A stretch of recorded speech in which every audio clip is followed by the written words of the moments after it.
በመካከለኛው ምስራቅ የተፈጠረውን ጦርነት ተከትሎ የተከሰተው የነዳጅ እጥረት የኮንስትራክሽን ዘርፉን በእጅጉ እየፈተነው መሆኑን የግንባታ ተቋራጮች ገልጸዋል።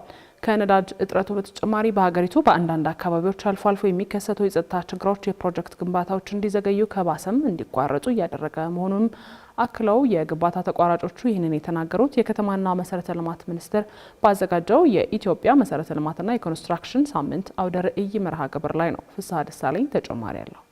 የከተማና መሰረተ ልማት ሚኒስቴር ከተለያዩ የመንግስት ተቋማት እንዲሁም ከመንግስት የልማት ድርጅቶችና አጋር አካላት ጋር በመተባበር ኢትዮጵያ ትገነባለች በሚል ርዕስ የኢትዮጵያ መሰረተ ልማትና ኮንስትራክሽን ሳምንት አካሂዷል። በዚሁ መሰረተ ልማትና ኮንስትራክሽን ሳምንት መርሃ ግብር ላይ የሀገር ውስጥና የውጭ ሀገራት የዘርፉ ተዋናዮች እንዲሁም የፈጠራ ባለቤቶችና የግንባታ ግብዓት አቅራቢዎች ተገኝተዋል። በመርሃ ግብሩ ላይ ንግግር ያደረጉት የኢፌዴሪ ምክትል ጠቅላይ ሚኒስትር ተመስገን ጥሩነህ ታዳሽ ኃይል መሰረተ ልማትን ለማስፋፋት በተደረገ ጥረት ቀደም ሲል የነበረውን የ4000 ሜጋዋት የኤሌክትሪክ ማምረት አቅም ወደ 10000 ሜጋዋት ማድረስ መቻሉን ገልጸዋል። የሀገሪቱን የመስኖ ልማት ለማሳደግ የተሰሩ የግንባታ ፕሮጀክቶች ሀገሪቱ በምግብ ራሷን ለመቻል የምታደርገውን ጥረት ለማሳካት ሚናቸው የጎላ ስለመሆኑ ምክትል ጠቅላይ ሚኒስትሩ ተናግረዋል።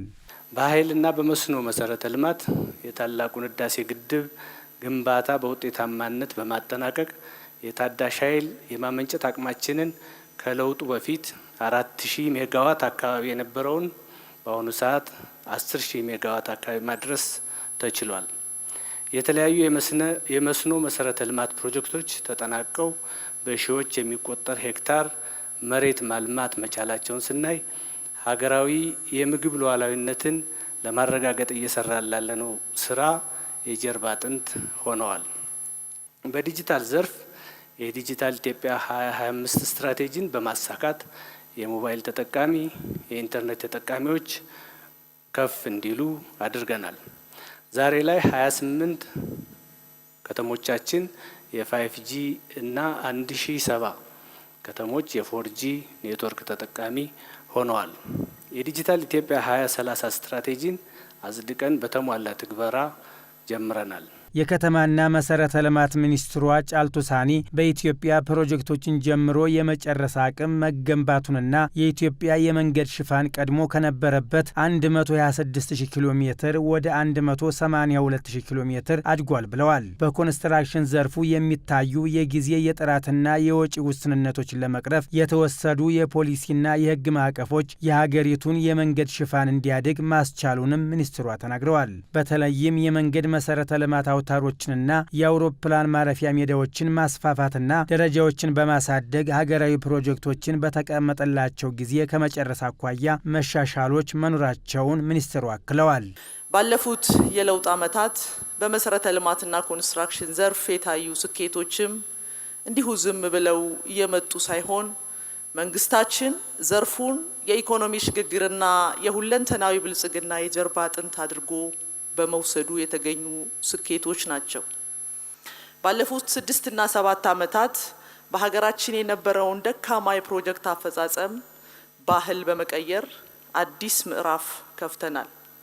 ከዚህ ቀደም የህዝብ ቅሬታ መነሻ የነበሩ ለዓመታት ተጓተው የቆዩ ትልልቅ ብሔራዊ ፕሮጀክቶችን አቧራቸውን በማራገፍ አጠናቀል አገልግሎት ማብቃትም ችለናል።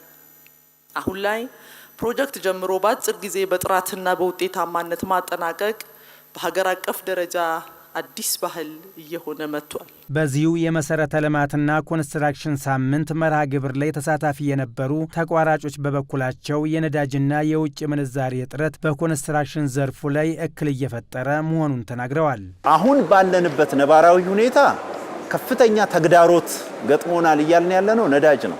ያው የምናውቀው ነው። አገርም አይደለም በዓለማችንም ከቁጥጥር ውጭ የሆነ ነገር ነው።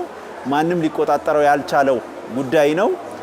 በዚህ ምክንያት አሁን የተመረጡ ስራዎችን መንግስት ቅድሚያ የሰጣቸውን የቅድሚያ የሚሰጣቸውን ነገሮች ላይ ትኩረት እያደረግን ነው። እኛም 4 እና ከዛ በላይ የሆኑ ፕሮጀክቶችን በአገራችን ውስጥ በተፈጠሩ የጸጥታ ችግሮች ምክንያት እስከ ማቆም እስከ ማዘግየት እስከ መዝጋት ድረስ ደርሰናል። የነዳጅ ጉዳይ በተለይ ትላልቅ ማሽኖች ላይ በጣም ማሽን ኢንቴንሲቭ የሆኑ ስራዎቻችን ላይ በጣም ኢፌክት አለው። ግን ያቋረጥ ነው የለም አውቶማቲካሊ ግን ፔሱ ወይም ፍጥነቱ በጣም የተዳከመብን ብዙ ፕሮጀክቶች አሉ። እሱ ላይ ከመንግስት ጋር እንዳልኳችሁ መንግስት የሰጠውንም ኦፖርቹኒቲ በመጠቀም ለልማት ስራዎች ቅድሚያ እንዲሰጥ እሱን በመጠቀም ለምሳሌ ወሊሶ ላይ የንግድ ባንክ ስራ እንሰራለን። በነሱ ገዛ ፔሱ ቢቀንስም ግን እየሰራን እየተንቀሳቀስን ያለ ነው። የነዳጅ አቅርቦት የለም ማለት በቀጥታ ስራው እንዲቆም ነው የሚያደርገው። ምክንያቱም ያለ ነዳጅ ምንም እናንቀሳቀሰው ነገር ስለማይኖር ሰው ቀጥታ አስተዋጽኦ አለው ለፕሮጀክቱ መፋጠንም መጓተትም ቀጥታ አስተዋጽኦ አለው። ስለዚህ ይሄ አንዱ ችግር ነው ብለን ቅድም እንደገለጽ ነው የግብአት አቅርቦት አለመኖር የምንለው ያው ነዳጅንም አንዱ የዘርፉ የግብአት አካል ስለሆነ ነዳጁ በትልቁ አፌክት ያደርገዋል። የከተማና መሰረተ ልማት ሚኒስቴር ኢትዮጵያ ትገነባለች በሚል ርዕስ ባሰናዳው የኮንስትራክሽን ሳምንት መርሃ ግብር ላይ እንደተናገረው የኮንስትራክሽን ዘርፉን ተግዳሮት በመፍታት በተለይም ሀገራዊ ፕሮጀክቶች በተቀመጠላቸው ጊዜ እንዲጠናቀቁ አበክሮ እንደሚሰራ አመላክቷል።